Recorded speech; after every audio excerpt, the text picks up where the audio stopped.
ಎಲ್ಲರಿಗೂ ನಮಸ್ಕಾರ. ಎಲ್ಲರೂ ಚೆನ್ನಾಗಿದ್ದೀರಾ ಅಂತ ಭಾವಿಸ್ತೀನಿ. Welcome back to my channel. ಇವತ್ತಿನ ರೆಸಿಪಿ ಬಂದ್ಬಿಟ್ಟು ಮೊಸರನ್ನ. ಬನ್ನಿ ಸಿಂಪಲ್ ಆಗಿ ಹೇಗ್ ಮಾಡೋದು ಅಂತ ನೋಡೋಣ. 1 ಗ್ಲಾಸ್ ಅಷ್ಟು ಅಕ್ಕಿನ ತಕೊಂಡು ಇದನ್ನ ಇವಾಗ ಅನ್ನನ ಮಾಡಿ ಇಟ್ಕೊಂಡಿದೀನಿ. ಸ್ವಲ್ಪ ಮುದ್ದೆ ತರ ಮಾಡ್ಕೊಂಡ್ರೆ ಮೊಸರನ್ನಕ್ಕೆ ತುಂಬಾ ಚೆನ್ನಾಗಿರುತ್ತೆ. ಇವಾಗ ಒಂದು ಬೌಲ್ ನ ಇಟ್ಕೊಂಡಿದೀನಿ. ಇದಕ್ಕೆ ನಾನು ಇವಾಗ ಒಂದು ಅರ್ಧ ಕಪ್ ಅಷ್ಟು ಮೊಸರನ್ನ ಹಾಕೋತಾ ಇದೀನಿ. ಸ್ವಲ್ಪ ಮೊಸರು ಜಾಸ್ತಿ ಬೇಕು ಅಂದ್ರೆ ಬೇಕಾದ್ರೆ 1 ಕಪ್ ಕೂಡ ಮೊಸರನ್ನ ಯೂಸ್ ಮಾಡಬಹುದು.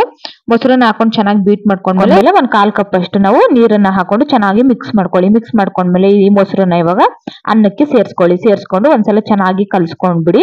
ಒಂದಕ್ಕೊಂದು ನೀಟಾಗಿ ಬೆರೆಯೋ ರೀತಿ ನೀಟಾಗಿ ಮಿಕ್ಸ್ ಮಾಡ್ಕೊಂಡ್ಮೇಲೆ ಇವಾಗ ಒಂದು ಲಿಡ್ ನ ಕ್ಲೋಸ್ ಮಾಡಿ ಒಂದು 10 ನಿಮಿಷ ಅಥವಾ 5 ನಿಮಿಷ ಹಾಗೇನೆ ಬಿಟ್ಬಿಡಿ. ಒಂದು ಒಗ್ಗರಣೆ ಮಾಡ್ಕೊಳ್ಳೋಣ ಅಷ್ಟರಲ್ಲಿ. ಇವಾಗ ಒಂದು ಒಗ್ಗರಣೆ ಪಾತ್ರೆನ ಇಟ್ಕೊಂಡಿದೀನಿ. ಇದಕ್ಕೆ ನಾನು ಇವಾಗ ಒಂದು 2 ಟೇಬಲ್ ಸ್ಪೂನ್ ಅಷ್ಟು ಎಣ್ಣೆನ ಹಾಕೋತಾ ಇದೀನಿ. ಎಣ್ಣೆ ಚೆನ್ನಾಗಿ ಬಿಸಿ ಆದ್ಮೇಲೆ 1 ಟೇಬಲ್ ಸ್ಪೂನ್ ಅಷ್ಟು ಕಡಲೆ ಬೇಳೆನ ಹಾಕೋತಾ ಇದೀನಿ. ಮತ್ತೆ 1 ಟೇಬಲ್ ಸ್ಪೂನ್ ಅಷ್ಟು ಉದ್ದಿನ ಬೇಳೆನ ಹಾಕೋತಾ ಇದೀನಿ.